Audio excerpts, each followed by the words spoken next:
I still remember the day he said those words. His voice was calm, almost too calm, like he had rehearsed it 100 times before. "You'll never survive without me, Anna," he said, his eyes cold, his suitcase by the door. "You don't have the strength to live on your own." And then he walked away. That was 5 years ago. And now he's standing outside my house again, knocking on the same door he once slammed behind him. Funny, isn't it? How life circles back, just when you least expect it. But before I tell you what happened that night, you need to understand how it all began, how I became the woman he thought would break, and how I turned into the one he'd crawl back to. When I first met David, I was 24, shy, and hopeful. He was charming in that dangerous way, confident, smooth, and always in control. He made me feel seen, special, like I was finally enough. Everyone said we were perfect together, the kind of couple who could face anything. But what people saw was only the surface. Behind closed doors, he was different. He liked control. He liked things his way. And slowly, without even realizing it, I started adjusting my voice, my clothes, my dreams, everything bent around his approval. We had a daughter, Emily. She was my light, my reason to stay. There were nights when I'd sit by her crib and promise her that one day I'd give her a home filled with peace and love. But peace doesn't live in a house where fear walks freely. David's anger wasn't loud, it was quiet, cutting. The way he'd sigh when I spoke, the way his eyes rolled when I tried to stand up for myself. I told myself it was just stress, that things would get better once he got the promotion, once we moved, once Emily grew older. But the truth is, people don't change when they already believe they own you. The night he left, it wasn't even after a fight. It was silence that ended us. He came home late, his tie loose, smelling of someone else's perfume. I asked where he'd been. He looked at me like I was invisible. "Don't start, Anna," he said. "You're lucky I've stayed this long." Then he grabbed his suitcase and said it, "You'll never survive without me." I didn't cry, not that night. I just stood there holding Emily, watching the man I once trusted walk out into the rain. That image burned into my memory like a scar I'd never forget. For weeks, I barely slept. I didn't know how to pay bills, how to fix the leaking faucet, or how to explain to a 5-year-old why her father wasn't coming home. But something strange happens when you're forced to face life alone. You discover the strength you never knew you had. I started working part-time at a bakery. Early mornings, long hours, flour in my hair, but it was honest work. Emily used to wait for me after school, her drawings taped to the fridge, saying, "One day, Mom, we'll have our own cafe." Those words became my anchor. Years passed, and I built something out of nothing. A small cafe on the corner of Maple Street. It wasn't much at first, just 3 tables, old chairs, and the smell of freshly baked bread, but it was mine. People came not just for coffee, but for comfort. They said the place felt like home. Maybe because I poured every broken piece of myself into it. Every smile, every warm loaf of bread, it was healing. Then one morning, 5 years after he left, I walked outside to open the cafe and froze. There he was, David, leaning against his car, wearing that same arrogant smirk I used to mistake for confidence. My stomach tightened. I hadn't seen him in years, but time hadn't softened him, it had only made him colder. He said, like we were old friends meeting for coffee. You've done well for yourself. I didn't answer. I just stared.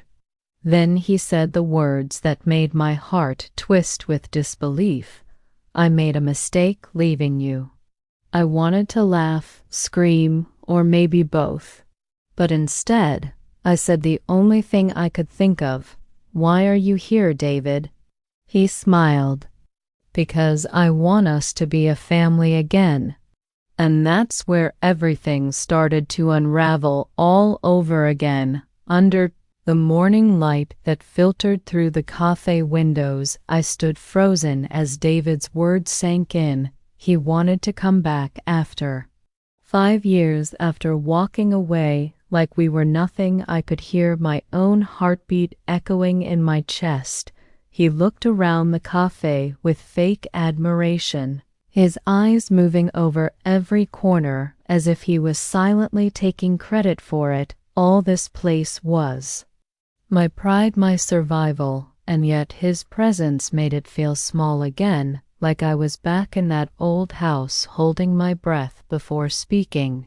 I told him calmly, "This is not your home anymore, David." He smiled like he always did when he wanted to disarm me. "Come on, Anna, you know we were good together. You built all this, but I was part of that strength, right? You needed the push I gave you." I wanted to laugh, but the sound stuck in my throat. A push, he called it, breaking me down until I forgot who I was controlling every move until I believed I couldn't breathe without him. That wasn't a push, that was prison. He leaned forward and said, "You still wear your ring." I looked down and realized I did, out of habit, not love, maybe because it reminded me of the war one survived. I took it off right then and placed it on the counter between us. "Here," I said, "you can keep the reminder of who you used to be." He looked hurt for a second, then the charm returned. I could always read his faces. He had many, and all of them dangerous. He said, "I've changed, Anna. I'm not that man anymore.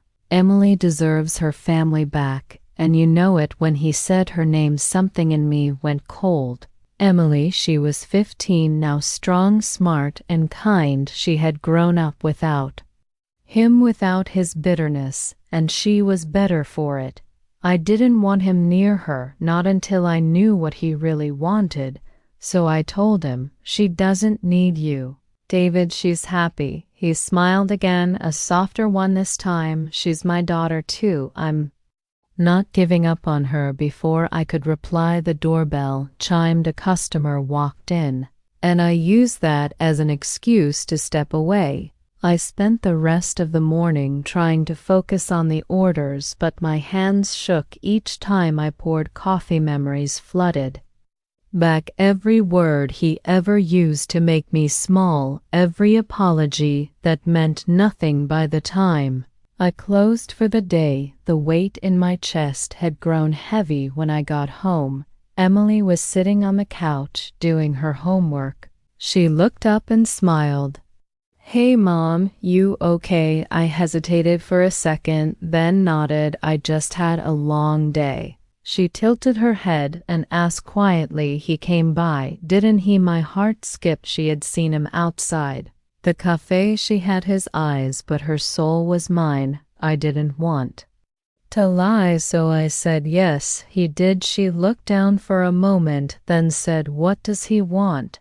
I said, "He says he wants to be part of our lives again." She didn't even blink. She just said, "No, I don't want him back." I was quiet, watching my daughter's strength. She didn't owe him forgiveness, and she didn't need his love. I hugged her tighter than usual that night. After she went to bed, I sat by the window, thinking about everything. For years, I dreamed of the day he'd see me successful. I thought maybe I'd feel vindicated, but now that he was back, all I felt was fear. Not fear of him hurting me, but fear that he'd try to take away the peace I fought to build the next day. He came again, this time with flowers like it was some romantic movie. I almost laughed when he said, "I thought we could talk over dinner." I said, "No, David, I'm not interested." He sighed dramatically. "Anna, you've changed. You used to be so gentle, so forgiving." I said I had to change because you left me broken. He tried to reach for my hand, but I pulled back. This wasn't about love anymore. It was about control. I could see it in his eyes. He wasn't here for me. He was here because he'd lost everything. He mentioned he had quit his job. Things hadn't gone well with the woman he left me for, and now he wanted to rebuild what he had thrown away. The truth was simple. He wanted comfort, stability, the same things he had once mocked me for building. I told him, "You made your choice, now live with it." He stared at me for a long moment before saying, "You'll regret this, Anna. No one will love you like I did." I looked him in the eyes and said, "Exactly, David, no one will love me like that ever again." And that's the point. He left, but I knew this wasn't over. I could feel it deep down, like a storm forming in the distance, and I was right, because the real betrayal was yet to come. 3 days passed after that conversation, but peace didn't return. Every morning, I opened the café half expecting to see him standing outside again. For a while, he didn't show up, and I thought maybe he had finally accepted that our lives had moved on. But I was wrong. The silence was just the calm before the storm. It started subtly. A phone call from the landlord telling me the café's lease renewal was delayed. Then a supplier who suddenly stopped delivering flour without explanation. Little things, small inconveniences, but all strangely connected. I brushed it off at first. Life has its rough patches. But when the bank called saying there was a review on my loan account, I knew something wasn't right. I went to the bank the next morning, and there he was. David, sitting in the manager's office, smiling like he owned the place. I froze. The manager, a kind older man, stood and said, "Anna, your husband mentioned you were coming." My husband. The words made my skin crawl. Before I could correct him, David jumped in smoothly. "Just sorting out some of our old joint accounts," he said with that fake warmth that once fooled everyone. I took a deep breath and said quietly, "We're not married anymore." The manager looked confused, flipping through some papers. "I'm sorry, but all the documents still list both names, Mr. and Mrs. Carter." I turned to David, realizing he had never finalized the divorce. He had left, abandoned us, but never filed the papers. A technicality that now gave him access to everything I built. He leaned close and whispered, "You see, Anna, you'll never really be free of me." That night, I couldn't sleep. The walls of my small apartment felt closer than ever. Emily noticed it too. "He's trying to scare you," she said, her voice steady. "Don't let him." I looked at her and nodded, but deep down, I was terrified. He knew the system, knew how to twist words and papers to his advantage. The next morning, I went to a lawyer. A young woman named Claire who listened carefully as I told her everything. When I finished, she said, "Legally, he can't touch your business income if you can prove he hasn't contributed a cent in years. We'll start the formal divorce process immediately." It was a small relief, but I knew David wouldn't give up easily. That evening, as I was closing the café, a man walked in. He looked around, pretending to admire the decor, but something about him felt off. "Nice place," he said. Heard it's run by a single mother. Must be tough, huh? I smiled politely. We managed just fine, he shrugged. Hope so? It'd be a shame if business slowed down. He left without ordering anything, leaving a faint smell of cigar smoke behind. My stomach turned. This wasn't coincidence anymore. David was trying to intimidate me. He was too much of a coward to do it himself, so he sent others. For days, I saw his car parked across the street, sometimes empty, sometimes with someone inside pretending to be on the phone. I started closing early.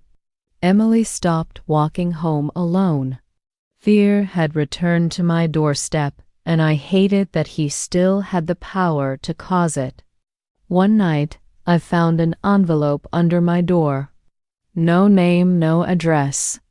Inside was a photo of Emily leaving school, and underneath it, a note that said, "A family should be together." My hands shook as I read it. This was no longer just about me. He wanted to break me by going after what mattered most, our daughter.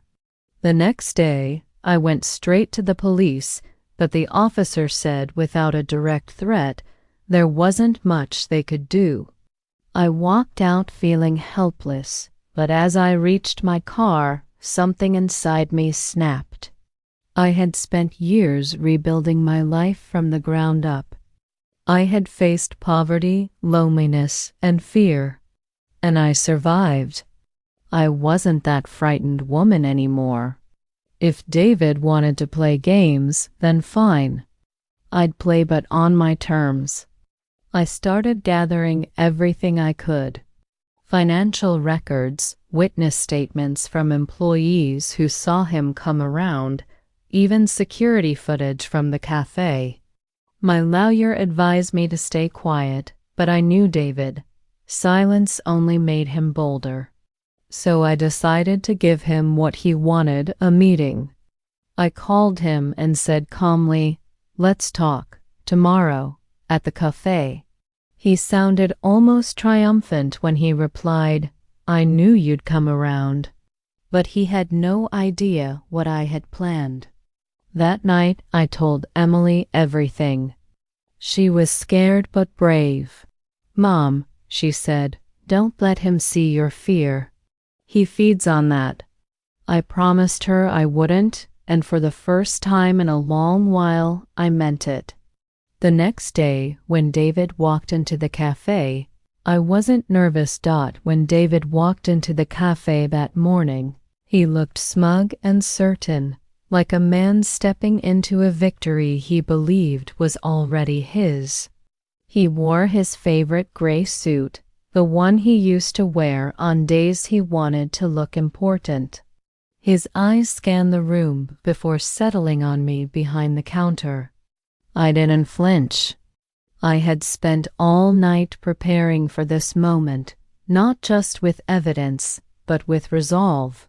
He smiled as he approached. "You look tired, Anna. Rough week?" he said casually. I looked him straight in the eyes and replied, "I'm fine, David. Have a seat."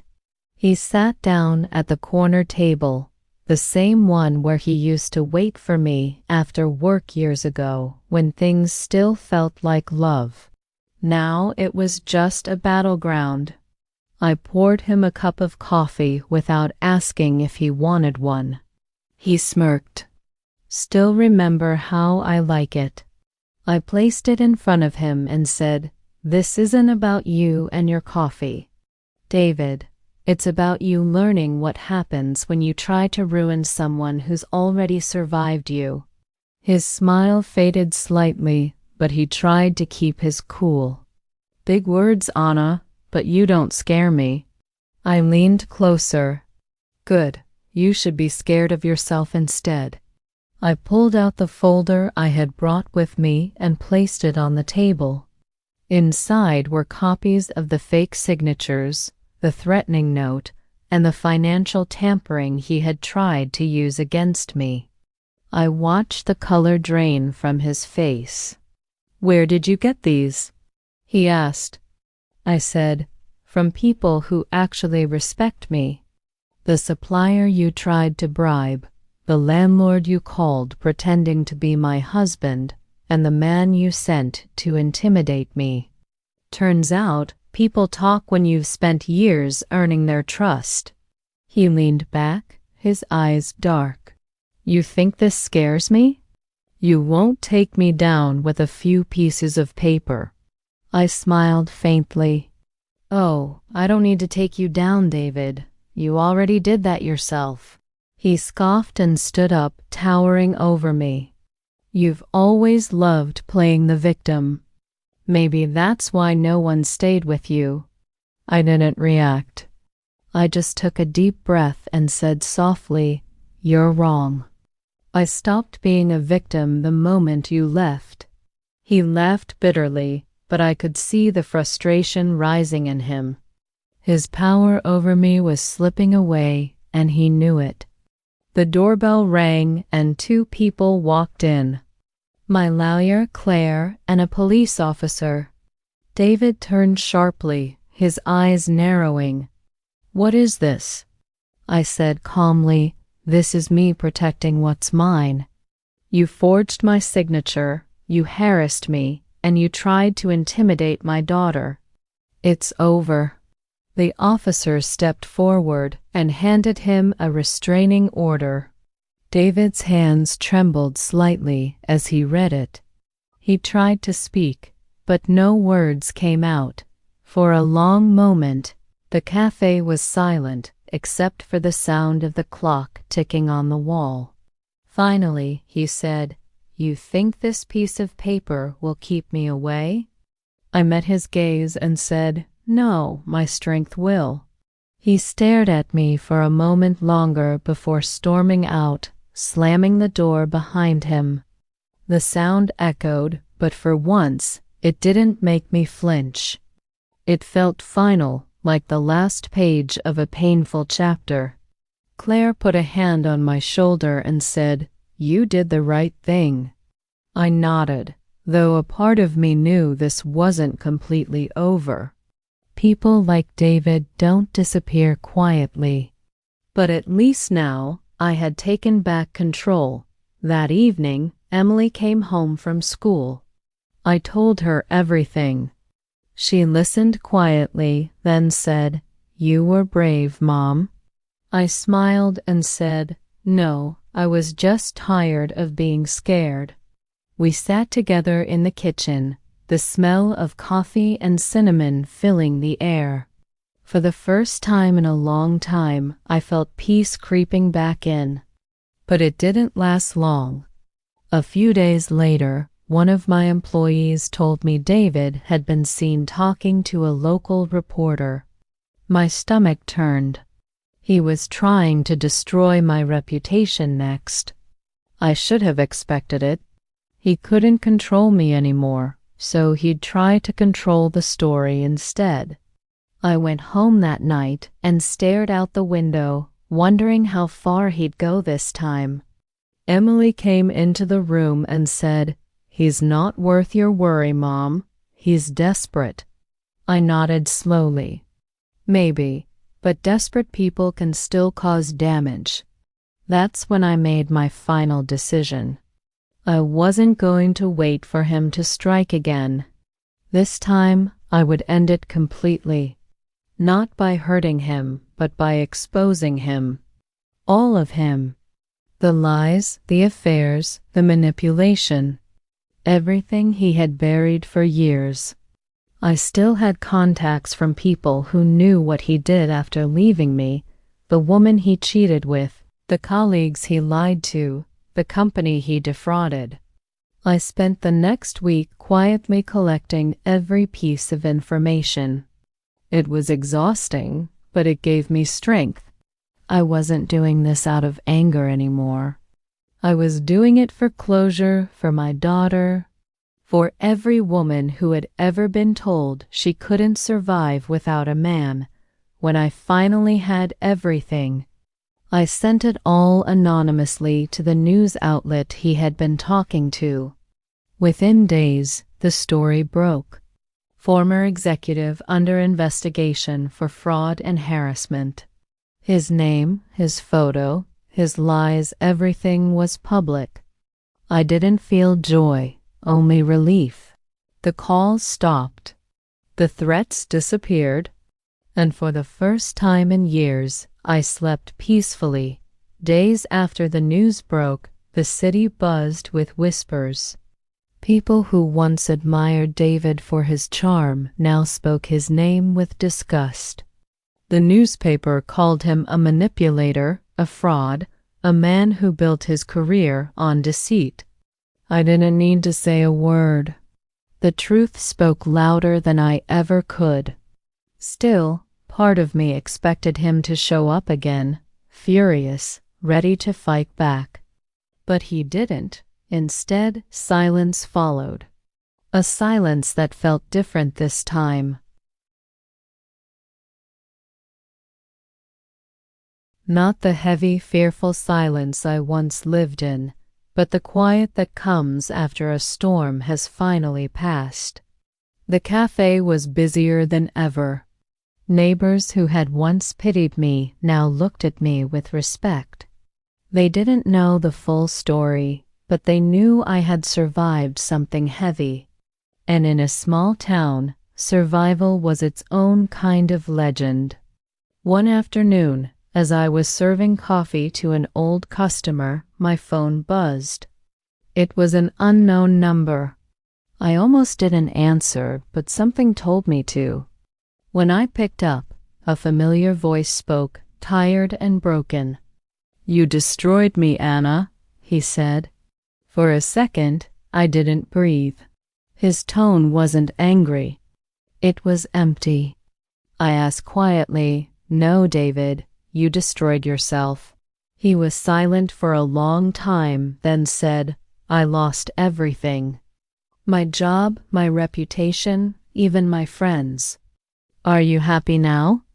I closed my eyes and said softly, "I didn't do this to be happy. I did it to be free." He didn't respond. The line went dead. I stared at the phone for a while, waiting for the usual rush of satisfaction, the feeling of victory. But it never came. Because revenge, no matter how justified, doesn't heal everything. It doesn't erase the scars. It just stops the bleeding. That night, I sat on the porch watching the streetlights flicker.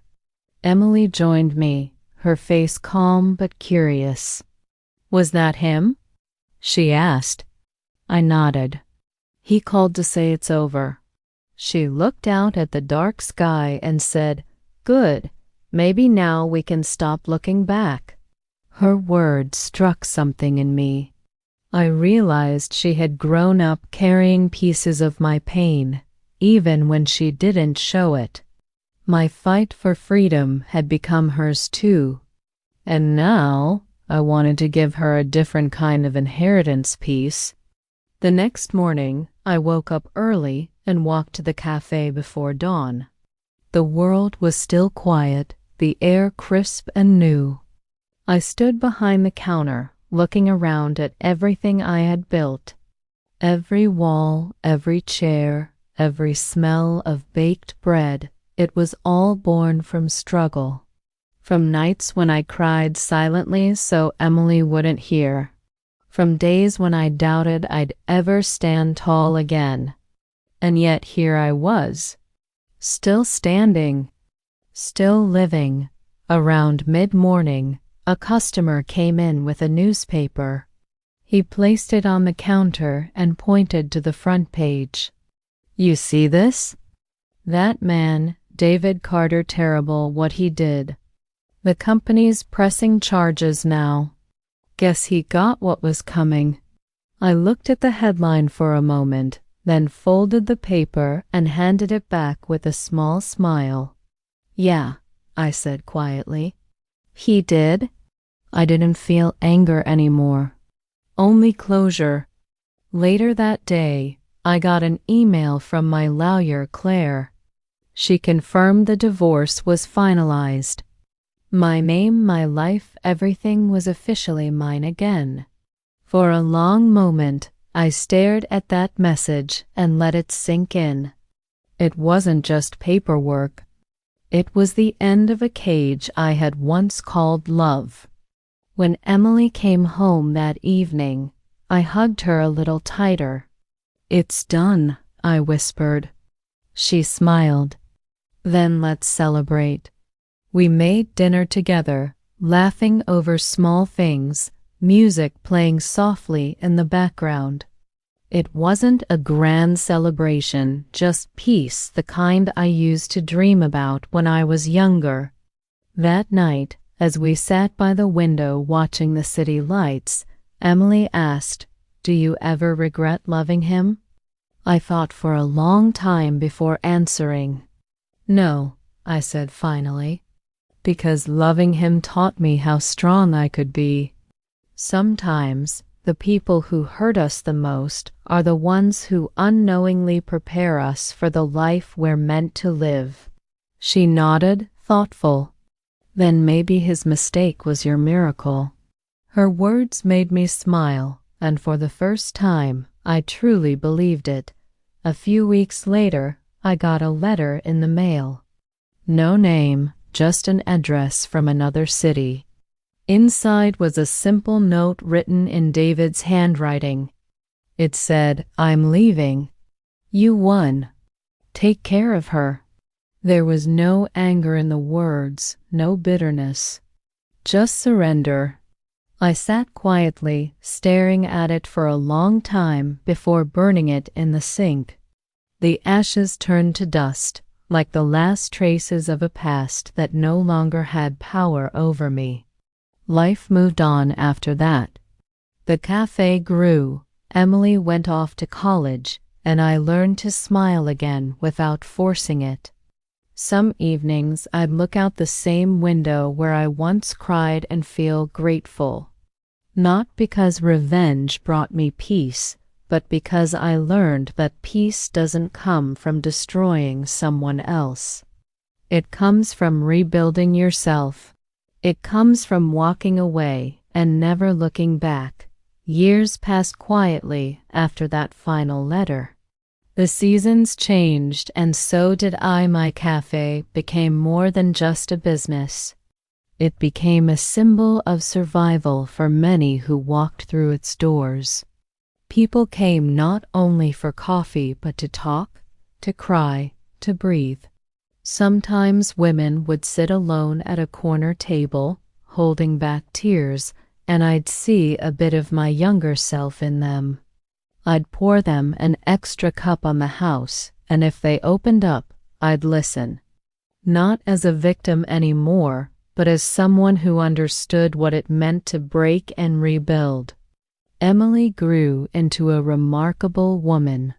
She finished college with honors, and the day she graduated, I cried not out of sadness, but pride. She walked across that stage like she owned the world, her head high, her spirit unshakable. After the ceremony, she hugged me tightly and said, "You did it." "Mom," I laughed through tears and said, "No, sweetheart. We did it." Watching her grow into her own strength was the real victory. Life wasn't perfect, but it was peaceful. I started teaching baking workshops at the cafe, mentoring young women who wanted to start over, just like I once did. Many of them carried their own invisible scars, and I told them the same thing I had learned the hard way, that healing doesn't happen when you forget. It happens when you forgive yourself for staying too long in a place that hurt you. Some evenings, when the cafe closed and the lights dimmed, I'd sit by the window, sipping tea, and think about how far I'd come. I didn't hate David anymore. Hate is heavy. It keeps you tied to the very thing you're trying to escape. Over time, I let it go, piece by piece, until there was only peace left in its place. One rainy afternoon, a man came into the café. He was in his late 50s with tired eyes and a quiet voice. He ordered black coffee and sat by the window, staring out at the rain. There was something familiar about him, though it took me a moment to realize who he was. David, older, thinner, and no longer carrying the arrogance that once filled every room he entered. For a moment, the air froze. He looked up, and our eyes met. He gave a small nod, one that wasn't proud or demanding, just human. I walked over slowly, unsure of what to say. He smiled faintly. "I heard this place became something special," he said softly. "You did well. I didn't feel anger, just calm." I nodded and said, "Thank you." He didn't stay long. Finished his coffee quietly, left some money on the table, and walked out into the rain. As I watched him go, I realized that was the final goodbye we both needed. No arguments, no apologies, just silence and closure. That night, I told Emily about it. She was surprised, but not upset. "Do you think people really change?" she asked. I thought for a moment and said, "Maybe not completely. But life humbles everyone eventually." She smiled and said, "Then maybe he finally learned what he lost." I smiled back but didn't answer, because I wasn't sure if he learned anything, but I knew I did. I learned that forgiveness isn't for the person who hurt you. It's for you, so you can stop carrying their weight. As years continued to roll on, my cafe expanded to a second branch. Emily took over much of the management, and I began to slow down, enjoying the little things: morning walks, quiet dinners, laughter that didn't come from relief, but from genuine joy. The pain that once lived inside me had turned into wisdom. And sometimes customers would ask me, "How do you stay so calm, even after everything you've been through?" I'd smile and say, "Because I learned that storms don't last forever. And when they pass, the air smells sweeter than you remember." One evening, as the sun set in soft shades of gold and pink, I stood at the cafe window with Emily beside me.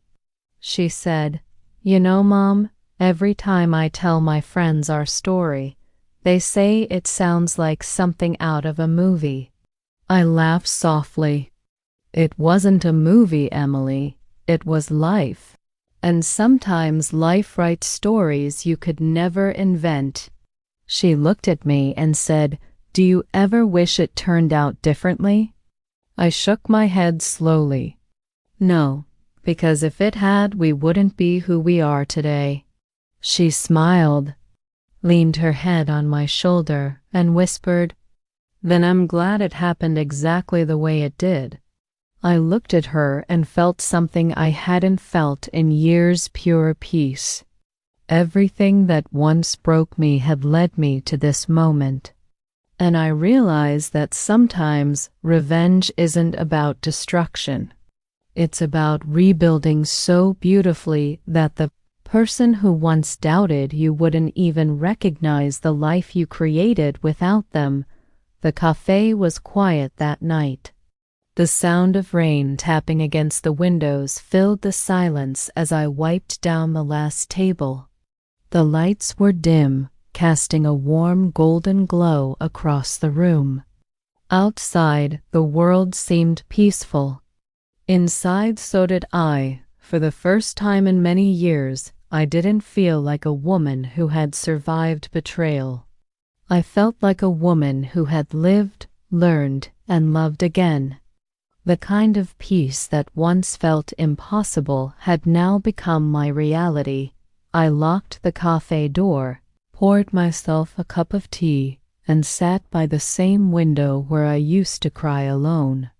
I watched the rain trail down the glass and thought about the woman I used to be, the one who begged for love, who forgave too easily, who believed that being quiet meant being strong.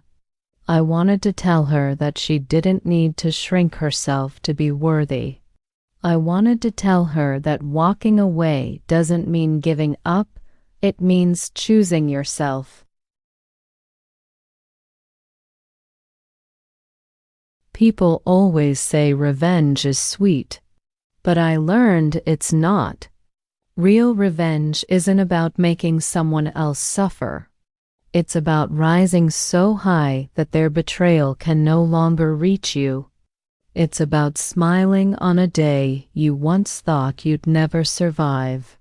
It's building something out of the ashes they left behind and saying, "I'm still here." Years ago, I thought my life had ended when David betrayed me. But now I see that it was only beginning. His betrayal forced me to rebuild, to rediscover who I truly was when no one was watching. And in that painful rebuilding, I found freedom. I found purpose. And I found myself. I learned that love without respect is a slow poison. That forgiveness is not weakness but release. And that sometimes the strongest thing you can ever do is let go, not because they deserve peace, but because you do. As the rain eased and the night grew quiet, I looked around the café one last time before heading upstairs. Every table, every chair, every photo on the wall carried a story of someone who refused to break. My story was just one of many, and I hope that anyone who walked through my door felt what I had learned, that healing is possible, even when you think it's not. Before turning off the lights, I whispered softly, "You did it." Not to David, not to anyone else, but to myself. To the woman who stayed, who fell, who cried, who rose, and who finally became whole again. As I stepped outside, the cool night air wrapped around me. The streetlights reflected on the wet pavement, glowing softly like tiny stars. I took a deep breath and smiled. My life wasn't perfect, but it was mine. And that was enough. Because in the end, revenge fades, anger quiets, and the pain becomes a memory. But the strength you build from it, that stays forever. And that night, as I walked home under the soft glow of the streetlights, I knew one simple truth. I didn't just survive my story. I rewrote it